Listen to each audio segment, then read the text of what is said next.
केवलं तस्मै ज्येष्ठाय ब्रह्मणे नमः। यं ब्रह्मा वरुणेन्द्ररुद्रमरुतः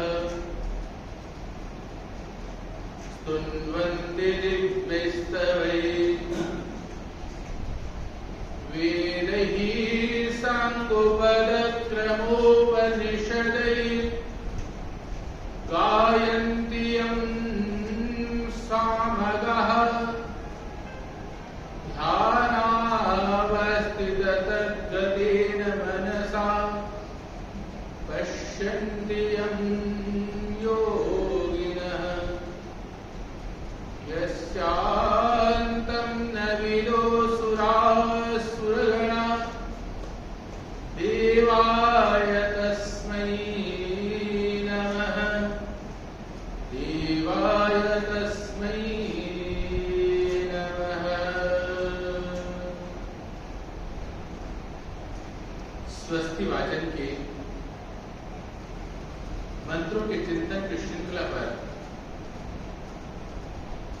आज स्वस्ति मित्रावरुणा स्वस्ति पत्ये रेवती स्वस्ति न इंद्रश्चाग्निश्च स्वस्ति नो अदिते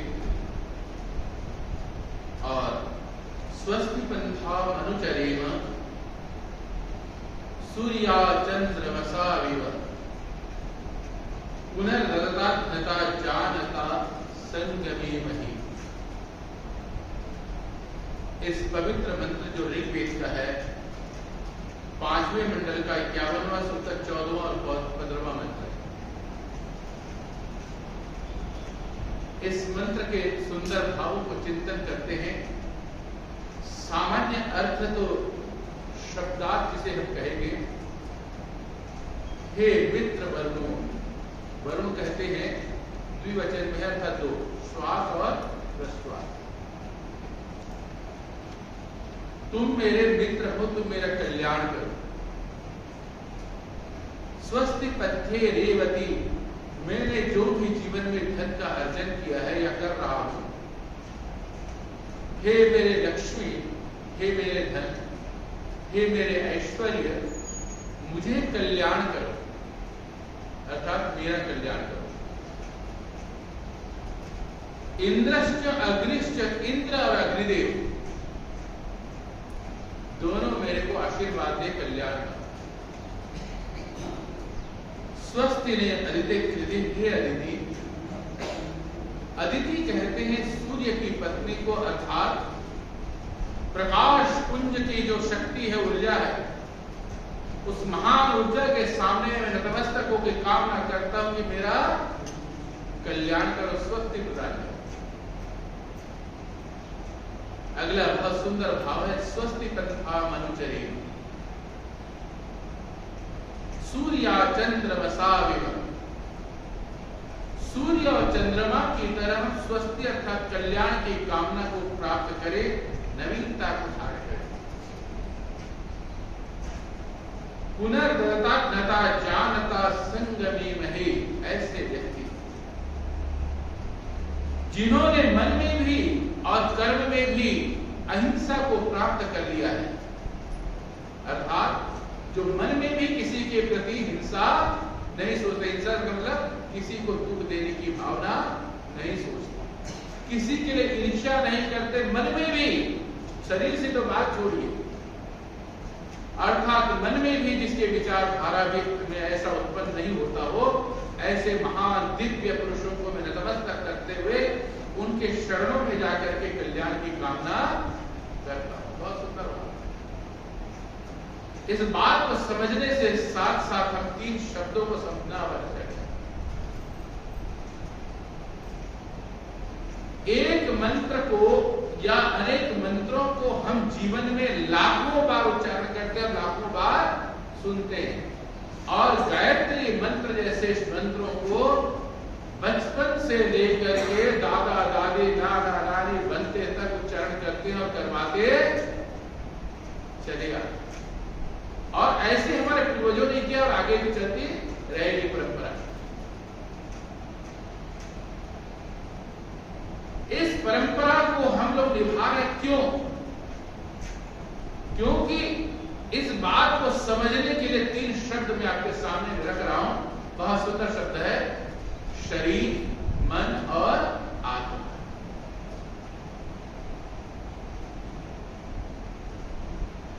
शरीर के एक स्वाभाविक स्वभाव है। अगर हम सांसारिकता की उपासना करना चाहते हैं इस मंत्रों के माध्यम से, तो सांसारिकता की वस्तुओं की प्राप्ति हो जाती है।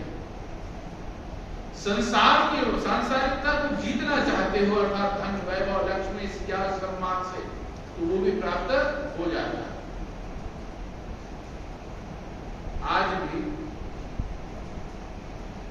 आपके परिवार में या अनेक परिवार में, भारतीय हिंदू परंपरा में या अन्य देशों में भी, जब उनका बच्चा, उनका छात्र जो पढ़ रहा हो, कहीं भटक जाता हो, रास्ता बिगड़ जाता हो, ऐसे आचार्य से जाके प्रश्न करते हैं कि इसको कुछ आशीर्वाद दे दो, कुछ दीक्षा दे।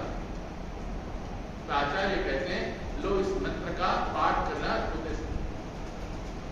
कभी कभी प्रातः काल, कभी कभी कहते हैं पढ़ने से पहले, और कभी कभी आपके परिवार में, आपके मेरे मन में कोई बहुत ऐसे समय आ जाता हो जब मुझे कोई रास्ता न सूझ रहा हो, मेरा मन कुंठित हो जाता,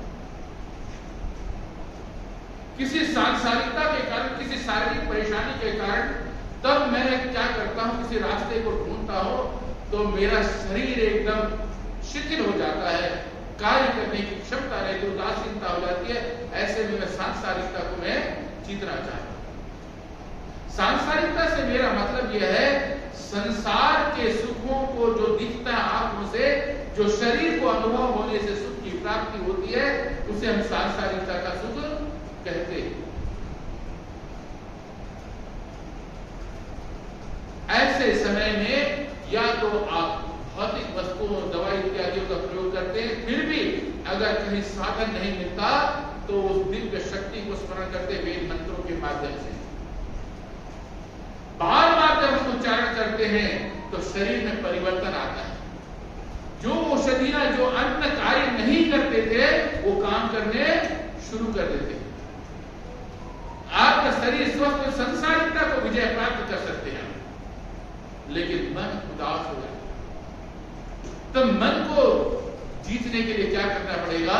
मन के 3 हिस्से को जीतना होता है। एक तो होता है मन। मन का मतलब होता है जिसको हम यांत्रिक कहते हैं, मशीन की तरह होता है। मशीन का मतलब यह है, आप अपना मोबाइल ऑन किया, कुछ रिकॉर्डिंग कर दिया, रिकॉर्डिंग करने के पश्चात या किसी ने रिकॉर्ड करके उसे भेज दिया हो, आप उसे 10 बार चलाए, 100 बार चलाए, तो वैसा ही वो बोलता रहेगा। ये यांत्रिक मन है। आप जब किसी से बातचीत करते हैं तो आपको सोचने की जरूरत नहीं पड़ती। जिंदगी में जो आपने सीखा है, जो आपने इकट्ठा किया हुआ है, तत्काल मन में आ जाता है, वाणी उसे प्रकट कर देते। आपको सोचने की जरूरत नहीं है, बात करते रहो। ये यांत्रिक है। और वो कैसे होता है? बचपन से लेकर के आपके उम्र तक के आपने परिवार से, समाज से, मित्रों से जो भी सीखा है, उसी सीखी हुई बात को अपने तरीके से प्रस्तुतिकरण कर देते हो। यांत्रिक मन है। एक होता है चेतना युक्त मन। चेतना मन क्या होता है? जब आपको पता होता है कि आपको स्टेज में खड़ा कर दिया गया और एक बोला गया कि सबका धन्यवाद करो, तो आपको मन को सोचना पड़ता है मैं कौन से शब्दों को प्रयोग करूं और कौन सा प्रयोग न करूं। आपका मन जाग रहता है। आपके परिवार में कुछ हो रहा और आपको वहां पर मुखिया बना करके खड़े करते हैं कि सारे सभा को आपने संभालना है, तो आप क्या करते हैं? आपका मन जाग जाता है, मैं इस समय में किस बात को बोलूं और किस बात को न बोलूं। तुलना करते हुए उन बातों को बोलते हैं जो सभा के अनुकूल है, वो चेतना है। ऐसे ही जब आपके परिवार में कोई विचार विमर्श होता है, आपके समाज में कोई विचार विमर्श होता है, तब आपका मन जाग जाता है। वो कहता है कि मैं क्या बोलूं और क्या ना बोलूं। ये चेतना है। लेकिन ये चेतना और अवचेतना के पीछे में एक चीज है, अवचेतन। वही काम का है। बचपन से आपको जिस भाषा को सिखाया गया है, जिस परिवार में जन्म लिए और आपके माता पिता,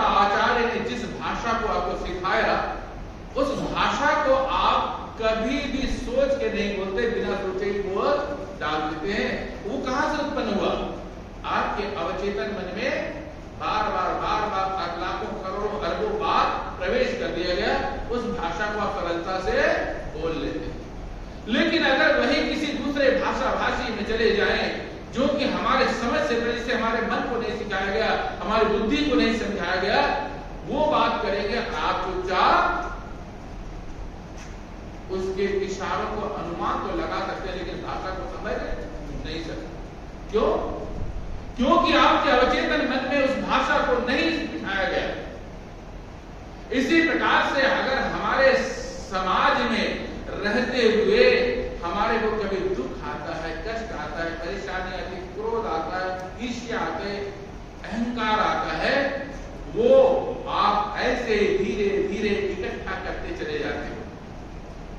एक बार नहीं होता, 5 साल, 10 साल, 15 साल, 20 साल भी लग सकते हैं। फिर उसी प्रकार का कोई आदमी नजर आएगा जो उस विचारधाराओं से मिलते हुए आएगा। आपको बताने की जरूरत नहीं, आपका मन स्वाभाविक तौर से क्रोध करेगा, ईर्ष्या करेगा। आपको बताने की जरूरत बिना बोले ही, उसको देखते ही आपको आभास हो जाएगा वो कहां था, आपके अवचेतन मन में था। आप अपने बच्चों को विद्यालय में पढ़ने के लिए भेजते हो, 1 वर्ष नहीं 12, 15, 16 साल पढ़ता है एक सब्जेक्ट, जिस सब्जेक्ट में वो स्पेशलिस्ट बनना चाहता है। जब वो 15 साल या 20 साल पढ़ता है तो उस प्रकार की भाषा, उस प्रकार के लैंग्वेज, उस प्रकार के ज्ञान उसके अवचेतन मन में आ जाता है।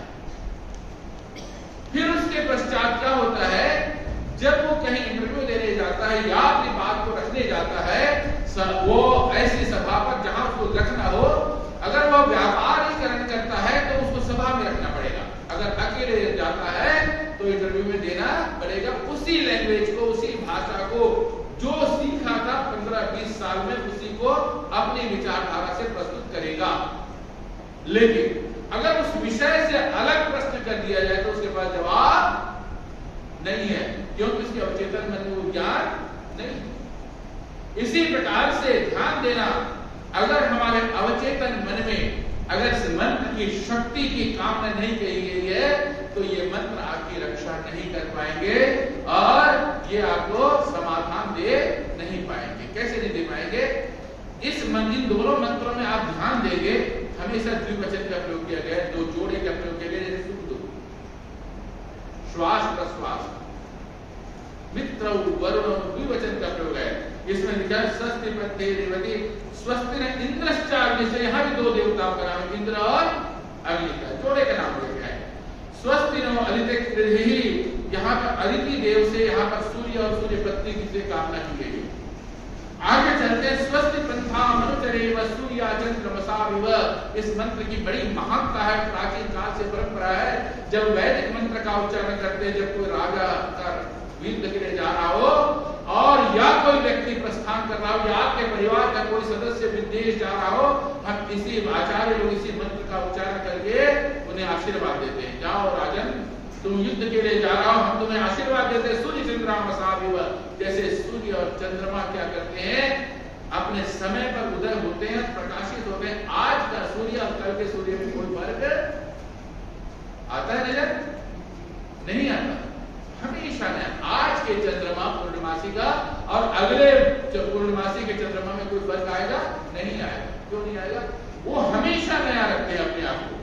खास तौर से सूर्य और चंद्रमा की बड़ी खूबी है अपने समय पर उदय होना, समय पर अस्त होना, समय पर प्रकाशित करना और समय पे सबको जगाना, और समय पर ही चंद्रमा क्या करता है, अपने रसों की वर्षा कर देना।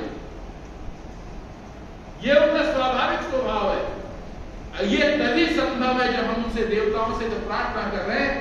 लेकिन क्या कभी कभी ऐसा भी देखा गया है, हमने कुछ व्यक्तियों को देखा है, जा सभा में आ रहे, सामने में कुर्सी एक टेढ़ी पड़ी हुई, उसको देख करके वो सीधा नहीं करेगा। क्या करेगा? पहले क्रोध करेगा, अठाने किसने ऐसे रख दिया, जो रखने वाला है उसके ऊपर गुस्सा करेगा, या किसी ने टेढ़ा कर दिया उस पर गुस्सा करेगा। वो जो जड़ वस्तु है देख करके ईर्ष्या किसको आ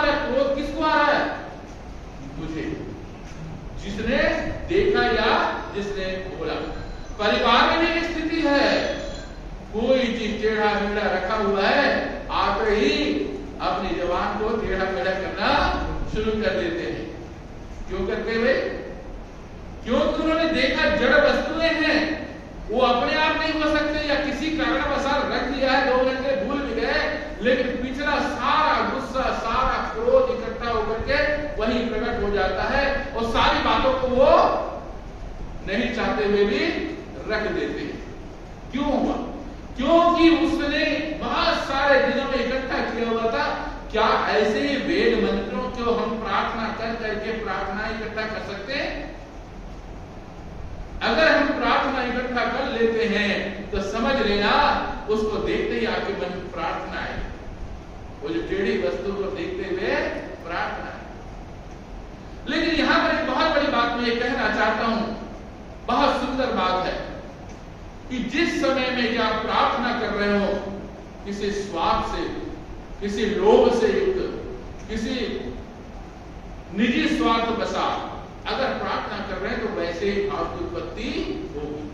सांसारिकता के लिए उत्पन्न कर रहे हैं तो सांसारिकता, और अध्यात्म ज्ञान के लिए उत्पन्न कर रहे हैं तो अध्यात्म ज्ञान की पराकाष्ठा ही प्राप्त होगी। एक शब्द सम्यक ज्ञाता सुप्रयुक्त स्वर्गे च लोके च कामधुक् भवति, मेरे शब्द ये नहीं है।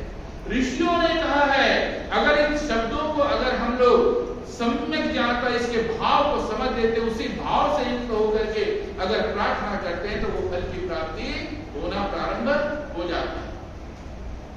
एक बहुत बड़ी बात आजकल लागू किया गया है। क्या किया गया है कि जो विद्यार्थी IAS इत्यादि की परीक्षा के लिए उच्च परीक्षाओं की तैयारी करते हैं उनके लिए नियम लागू किया गया है, वो 1 घंटा वो मेडिटेशन करेंगे और जिस पोस्ट को पाना चाहते हैं उसकी सीढ़ियों को देखते हुए, बाधाओं को दूर करते हुए वहां पहुंचने की उनको तमन्ना ली जाती है और वो लक्ष्य निर्धारित किया जाता है। इसी भाव से तुम पढ़ाई करोगे तो इस लक्ष्य को प्राप्त हो जाएंगे। ये बहुत बड़ा विधान है, हमारे प्राचीन काल से परंपरा नहीं है। एक कथा सुनाता हूं, छांदोग्य उपनिषद की है। उपनिषद की बड़ी सुंदर कथा है। आरवी उद्दालक नाम का एक विद्यार्थी था, बड़ा बुद्धिमान, बड़ा तेजस्वी, अपने शास्त्रों को बड़ा कुशलता से अध्ययन कर रहा था और धीरे धीरे उसने आचार्य की पदवी को प्राप्त कर लिया। युवा हो गया, जिसे आजकल हम लोग एमए कहते हैं, पोस्ट ग्रेजुएशन की डिग्री कहते हैं, प्राप्त कर लिया। कुछ वर्षों तक ये अन्य शास्त्रों का भी अध्ययन किया, तब तक से वो दीक्षांत समारोह में दीक्षा को प्राप्त करके अब अपने घर को चल पड़ा। जैसे ही चला तो वहां पर उनके पिताजी थे और मां थे, दोनों को प्रणाम किया। पिताजी ने बड़े स्नेह से देखा कि मेरा बेटा युवा हो गया, विद्वान हो गया। उसने कहा कि पुत्र अब बताओ कि अब आपका विवाह कर दें या कुछ और करना चाहते हो? युवा तो हो चुके हो। उसने एक ही इच्छा जताई, पिताजी मैंने आचार्य के चरणों में बैठ करके अनेक शास्त्रों का अवगाहन किया है, मैं महाराज महर्षि राजर्षि जनक के यहाँ जाना चाहता हूं और सभा में जितने विद्वानों को मैं हरा देना चाहता हूं। इस बात को सुन करके पिताजी थोड़े से मायूस हुए। उनकी मायूसी को पढ़ लिया किसने? उनकी धर्मपत्नी ने, अर्थात आरुणि की मां। थोड़ी देर के पश्चात दल इत्यादि करने के पश्चात बेटे को शांत अलग कमरे में आराम करने के लिए कहा गया तो उसने बड़े प्रेम से पूछा, आज बेटा इतने दिनों के पश्चात समस्त शिक्षाओं को ग्रहण करके आज प्रसन्नतापूर्वक मेरे घर में आया है, आपने भी बड़े प्रेम से उसका स्वागत किया, उसने भी सम्मान हमारे को सम्मान दिया और उसके आने पर आपके चेहरे पर उदासी क्यों है? बोले कि मैंने प्रश्न किया, मैंने उसके चेहरे पर शिक्षा का अहंकार किया। अगर शिक्षा से उसको अहंकार की प्राप्ति हो गई है तो शिक्षा उसकी पूर्ण नहीं हुई। अगर उसको पूर्ण नहीं हुई है तो मैं कैसे उसका विवाह कर दूं जब तक से वो निरहंकार न हो जाए? तो बोले कि क्या करें? बोले कोई बात, आज विश्राम करने दो, कल प्रातः काल के शुभ वेला पर बैठ के बातचीत करेंगे। शांत हो गया, आराम हो गया, नाश्ता पानी करने के पश्चात बैठ गए परिवार के सदस्य। बोले पुत्र, क्या अभी भी मन में इच्छा है कि आप जनक के राजर्षि जनक के यहाँ जाना चाहते हो, सभी विद्वानों से बातचीत करना चाहते हो? बोले कि हाँ। तो उससे पहले मेरे प्रश्नों का तुम जवाब दे दो ताकि तुम वहां पर असफल ना होकर जाओ। उद्दालक बड़े ऋषि थे, बड़े तपस्वी थे। उन्होंने तरीके से उन्होंने अपने बेटे का अहंकार को समाप्त करना चाहा। बेटा, क्या तुमने कुंभकार के घड़ों और घड़ों मिट्टी से बने हुए तमाम वस्तुओं को देखा है? बोले हाँ, देखा है। उसमें न जाने कितने सारे आकार और प्रकार होते हैं, तो आज तुम क्या देख सकते हो? देखने का तरीका भिन्न होगा। अगर कुम्हार उसको देखेगा तो सबने क्या देखेगा जी? मिट्टी। और कुछ देखेगा? नहीं देखेगा। उसको ये पता है मेरे पास मिट्टी है, मेरे पास चाक है, मैं हाथ में जैसे दिशा दूंगा वैसे ही बर्तन बन जाएगा। सब मिट्टी से बने हुए, क्योंकि उसे ज्ञान है। कहां से? मिट्टी को ढूंढता हूं और तरीके से मिट्टी बनाता हूं। इन मिट्टी से मैं कैसे भी आकार प्रकार दे सकता हूं। कभी सोनार के पास चले जाओ, उसके पास बहुत सारा सोना भरा होगा और तरीके तरीके से डिजाइन किए हुए चीजें होंगे। आप जाओगे तो आपकी नजर उस पर रहेगी जो आपके मन में आपको चाहत है, जिसको जो चीज की चाहत है। लेकिन वो बेचने वाले और सोनार के सामने में एक ही बात है, सब सोना, इसमें जो लेना ले ले, मैंने तो सोने का भाव लेना है। उसकी नजरों में सोना है।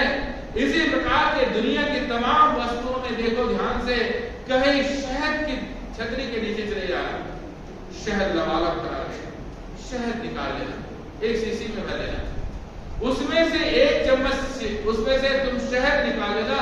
तुम बता पाओगे किस फूल का ये शहद है? कितने फूलों का शहद है? कौन कौन से फूलों का शहद इकट्ठा हुआ बता पाओगे? क्या बताना संभव है? नहीं। जब ये सब चीजें संभव नहीं है तो तुम्हारे अंदर कैसे यह अहंकार आ गया? कितने आचार्यों ने, कितने ऋषियों ने बैठ करके इस ज्ञान को इकट्ठा किया, मात्र तुमने उसे संग्रहित किया और संग्रह करने के पश्चात तुम्हारे अंदर अहंकार कैसे आ गया? इसीलिए देखो, ज्ञान किसने दिया, कहां से आता है?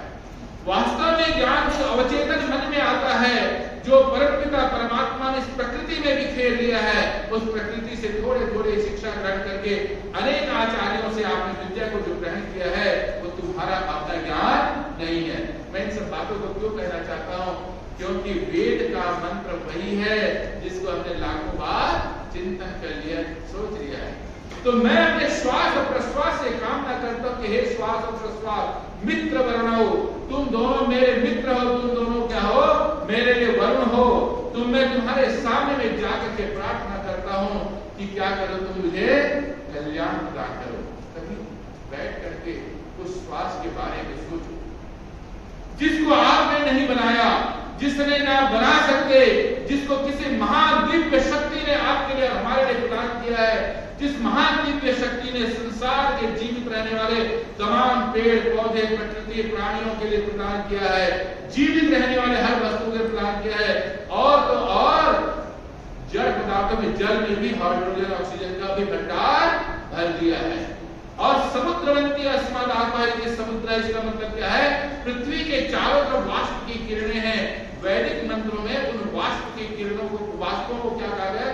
समुद्र कहा गया है, क्योंकि उससे टपक पड़ता है पानी। समुद्रवंती अस्मद आपायति, समुद्रवंती से पानी टपक पड़ता है, वो बादल। और बादल क्या है? पृथ्वी के चारों। उस महान समुद्र को में ऑक्सीजन है, हाइड्रोजन है। उस ऑक्सीजन श्वास और प्रश्वास की मात्रा है। क्या आप बना सकते हो? नहीं बना सकते हो तो समर्पित कर दो उसके सामने में। जिस दिन आप समर्पण कर दोगे, अवचेतन मन में बार बार बार बार समर्पण करोगे, एक समय ऐसा आएगा, प्रभु कहेगा, ओहो तुम तो मुझे पहचान गए कि किसी ने तुम्हारी को दिव्य शक्ति प्रदान किया था। उस समय तुम्हारा कल्याण हो जाएगा। उस समय प्रार्थना करके स्वस्ति प्रदान करो, तो दे दे।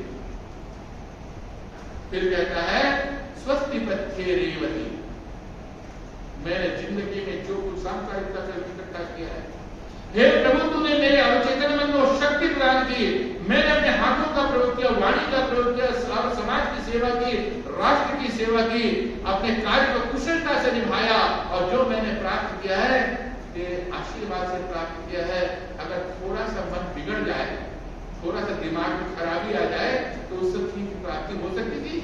नहीं, असंभव। इसीलिए अगर मिल भी गया तो आप भोग नहीं सकते, अगर दिमाग में या शरीर में खराबी आ जाए तो। इसीलिए क्या कहा गया है, हे समस्त शक्तियों को प्रदान करने वाले, धन और ऐश्वर्य को प्रदान करने वाले, महान शक्ति, महान ऊर्जा, मैं कल्याण की कामना करता हूं, लेकिन तेरे स्रोत को मैं अनुभव करता हूं। अगर तू मेरे मन में, तू मेरी बुद्धि में, तू मेरे कार्य में कुशलता प्रदान किया है, तभी मैंने अर्जन किया है। इसीलिए मैं तेरे को झुक के प्रणाम करता हूं, और मैं तो स्वस्ति की कामना करता हूं, उसी ढंग से आपको स्वस्ति की कामना प्राप्त हो जाए। फिर कहा इंद्रश्च अग्निश्च, हे देवताओं के दिव्य स्वरूप इंद्र देवता, हे मेरे ज्ञानेंद्रिया, हे मेरे कर्मेंद्रिया, और यहाँ पर जो इसके अंदर ऊर्जा है, मैं तुम्हें नतमस्तक होकर प्रणाम करता हूँ। तुम ही इंद्र हो, तुम ही ऐश्वर्यशाली हो, तुम मेरे सारे के सारे अंग प्रत्यंग अगर ठीक तरीके से काम कर रहे हो, तो मैं तुम्हारे सामने में झुक के प्रणाम करता हूँ। हे दिव्य शक्ति, मेरा कल्याण करो, उस समय में कल्याण की उत्पत्ति हो जाए। अंत में कहता है स्वस्ति नो अदिति पृथ्वी, हे अदिति, हे सूर्यदेव, हे सूर्य की पत्नी ऊर्जाएं, मैं तुम्हारे जब सुबह उठते हो तो मुझे प्रकाश देते हो, ऊर्जा देते हो, विटामिन देते हो, शरीर सारे और पेड़ पौधों को शक्ति और ऊर्जा प्रदान करते हो। मैं उसको प्राप्त करके अहंकार ना आ जाए, मैं उससे काम न करूंगा कल्याण, तो मुझे वो कल्याण की प्राप्ति होगी। फिर जो दूसरा मंत्र बड़ा गजब का है, स्वस्थ पंथाम अनुचरी। हम कौन नहीं जानता, सत्य बोलना चाहिए। कौन नहीं जानता कि सच्चे रास्ते पे चलना चाहिए? कौन नहीं जानता कि मैं जीवन में उस रास्ते को अपनाऊं जिस रास्ते में हमारे महापुरुष चले गए? वो व्यक्ति जिसके रास्ते को, जो आचार्य जिसके शरण में जाकर के मैं प्रार्थना करता हूं कि मुझे सद्बुद्धि दो, मेरे परिवार में सद्बुद्धि दो, मेरे को ज्ञान दो, ऐसा मैं प्रार्थना करता हूं ऐसे देवता पुरुषों के सामने में। लेकिन सबसे बड़ी बात क्या जानते हैं? शब्दों से प्रार्थना करना, क्या उससे प्राप्ति हो जाएगी? क्षणिक प्राप्त होगा। क्षणिक का मतलब एहसास होगा कि मुझे प्राप्ति हुई है, लेकिन फिर वापस जाते ही फिर भूल जाते हैं। क्यों? हमने बार बार जिस सांसारिकता का अभ्यास किया, वो फिर आगे से बंद करना शुरू कर देता है। तो इसीलिए संस्कृत में शब्द है अभ्यास वैराग्याभ्याम तन्निरोध। अभ्यास और बार बार उसको त्याग करने की भावना उत्पन्न होगी, छोड़ने की भावना उत्पन्न होगी। मैंने बात अभी थोड़ी देर पहले समझाया था कि जब एक चीज को बार बार इकट्ठा करते हैं तो न चाहते हुए हमारे सामने वो उपस्थित हो जाता है। इसी प्रकार से बार बार जब अभ्यास करेंगे, हे सूर्य, हे चंद्रमा, जब प्रातः काल तुम उदय होते हो, किसी भी दिन उदय होते हो, तो वैसे ही नवीन होते हो, वैसे ही मुस्कुराते रहते हो, वैसे ही प्रकाशमान होते हो। आज से अरबों साल पहले भी वैसे थे, आगे भी लाखों साल, अरबों साल पहले भी, बाद में भी वैसे ही रहोगे जैसा आज मैंने सुबह देखा। क्यों? अगर हम सूर्य और चंद्रमा की उपासना करते हैं तो अगले दिन सुबह हमारे को समाज जब देखे तो हमारे चेहरे पर मुस्कुराहट क्यों नहीं होती? सूर्य की तरह जब हम इस मंत्र का चिंतन करते हैं, चंद्रमा की चांदनी जब बिखेरती है तो ऐसा लगता है कि हम बैठ करके घंटों उसके चांदनी को देखते रहते। हमारे चेहरे पर चंद्रमा की चांदनी क्यों नहीं बिखर पाती? हमारे जीवन की कार्यशैली पर सूर्य और चंद्रमा क्यों उत्पन्न नहीं होते? हम दूसरों को देख के मुस्कुराते क्यों नहीं है? क्योंकि हम खुद नहीं मुस्कुरा पाते। इसीलिए कहा जब मैं इस मंत्र का उच्चारण करूंगा तो मुझे जो भी देखे, सुबह देखे, शाम देखे या अगले दिन सुबह देखे, जब मुझे कभी कभी मिले तो मेरे चेहरे पर ऐसी मुस्कुराहट है जैसे सुबह तक उगता हुआ सूर्य। ऐसा मुस्कुरा, ऐसी खुशियां मेरे सामने में हो, मेरे स्पर्श में, मेरे बातचीत में वो आनंद हो जैसे चंद्रमा की चांदनी खिल रही हो। जब ये चीजें आएंगी तो दूसरा भी आपको देख करके स्वस्थ अर्थात कल्याण की कामना करेगा। मैं बार बार एक बात कहता हूं कि सबसे पहले सुबह उठ करके अपने आप मुस्कुराना चाहिए। वर्षों की बात है, एक जगह में गया, उनके पूरी कंपनी बैठी हुई थी, एक प्रश्न था, बहुत परिश्रम कर रहे हैं लेकिन बहुत परिश्रम के पश्चात भी हमारे को फल की प्राप्ति नहीं हो रही, कुछ तो बताओ। अब मैंने दीक्षा देना प्रारंभ कर दिया। क्या दीक्षा दिया? पूरी कंपनी को मैंने कहा सब हाथ जोड़ो, चेहरा जोड़ो, यही सूर्या चंद्र मसालिया। क्या कहा? क्या आप कंपनी में घुसते हुए सबसे पहले मुस्कुराते हो कि नहीं मुस्कुराते हो? जिंदगी भर की थकावट, परिवार की थकावट और रास्ते की थकावट लेकर के आते हो तो समझ लेना कि तरक्की नहीं होने वाली। आपके पास कोई मिलने आता है तो आप उसका परिचय कैसे लेते? पता नहीं कौन व्यक्ति क्या है, उसको जानने की कोशिश करते हैं। सबसे पहले मुस्कुरा देना आपका परिचय हो गया। अरे ये तो कमाल के आदमी, जानते न पहचानते सबसे पहले क्या करते हैं? मुस्कुराते हैं। और मुस्कुरा करके वहीं आपका परिचय हो जाएगा। फिर उसके पश्चात जब यहां से जाओगे तो अपनी कंपनी की तरफ देखना और थोड़ा मुस्कुराना कि मैंने दिन भर मेरे परिश्रम किया है, मैं खुश होकर जा रहा हूं, इससे इस कंपनी की उन्नति, मेरी उन्नति, मेरे परिवार की उन्नति, मेरे समाज की उन्नति होगी। देखना अगली बार आएंगे तो तरक्की का रास्ता मिल जाएगा। ये दीक्षा देना प्रारंभ कर दिया। ये हर एक के लिए जब भी समाज में आते हैं तो एक दूसरे को देख के पहले मुस्कुराना सीखो। अपने झगड़े झंझट परेशानियां बाहर छोड़ करके आओ, एक दूसरे को देख के मुस्कुराना सीखो, समाज को देख के मुस्कुराओ, हर एक को देख के मुस्कुराओ। जिस व्यक्ति के विषय में नेगेटिव विचारधारा है सबसे पहले देख करके उसके मुस्कुरा दो। देखना तो सूर्य और चंद्र मसाल में इस वेद मंत्र का चिंतन आपके सामने में आ जाएगा, शत्रु भी मित्र बन जाएगा। कितनी सुंदर बातें हमारे सामने में ऋषियों ने संदेश के सामने में रखा है कि तुम्हारे सामने में तुम ऐसा होना चाहिए। वेद मंत्र तो पढ़ रहे लेकिन चेहरे पर आक्रोश है, चेहरे पर क्रोध है, ईर्ष्या है। क्यों? मंत्र में तो हम पढ़ रहे हैं सूर्य और चंद्रमा की तरह एक दूसरे को देख के मुस्कुरा सके। अगर ये भाव पहले भी आ जाता है, किसी से बात करने से पहले हल्का सा मुस्कुराहट देखना आपके काम में तरक्की न बढ़े और आपके जीवन में तरक्की न बढ़े तो ये वेद मंत्र का सार्थकता भी आपके चरणों में आएगा। तो कितना सुंदर मंत्र है। तो मैं आपके सामने में यही कहना चाहता हूं, हम इन मंत्रों के माध्यम से कल्याण की कामना तो करें लेकिन इसकी एक छोटे से भाव को अपने अंदर पिरो दे, अपने अंदर ला दे। अब कैसे लाएंगे? एक बार, दो बार, 3 बार, 100 बार, 1000 बार अभ्यास करना। अगर किसी कारणवश किसी दिन न कर पाओ तो अगले दिन फिर सुबह शुरू कर देना, पर करना अवश्य। इसके पश्चात क्या होगा? ये मंत्र की सार्थकता, कल्याण आपके जीवन में प्राप्त हो जाएगा। इन्हीं शब्दों के साथ मैं इन वेद मंत्रों का चिंतन और मनन करता हूँ। ओम शांति शांति शांति।